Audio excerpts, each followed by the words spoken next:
Hello viewers, welcome to my botanical bliss. আশা করি আপনারা সবাই ভালো আছেন, আমিও ভালো আছি। এই যে দেখুন, এত গরমে বর্ষায় আমার গোলাপ গাছ, এখনও গোলাপ গাছে ফুল ফুটছে। এটা লাল গোলাপ, এখনও গোলাপ গাছে ফুল ফুটছে। শীতে এই গাছ আরও সুন্দর, সতেজ এবং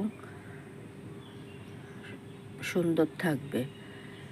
এই যে দেখুন, অনেক কুড়ি আছে, এখনও কি সুন্দর সুন্দর ফুল ফুটছে।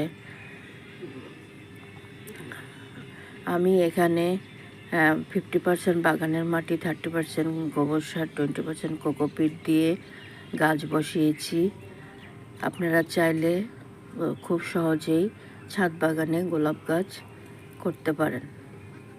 এই গোলাপটা ছিঁড়ে ফেলবো। সপ্তাহে সপ্তাহে এখানে খোল বিছানো জল দেই, আর সপ্তাহে সপ্তাহে নিম তেল স্প্রে করে দেই। এতে গাছে এই গরমেও ফুল আসছে, এই দেখুন। এবং পোকামাকড়ের আক্রমণ নেই, পাতা ভালো আছে। ভিডিওটি ভালো লাগলে প্লিজ সাবস্ক্রাইব করবেন, সাবস্ক্রাইব করে আমার পাশে থাকবেন। আজকে আসি, টাটা।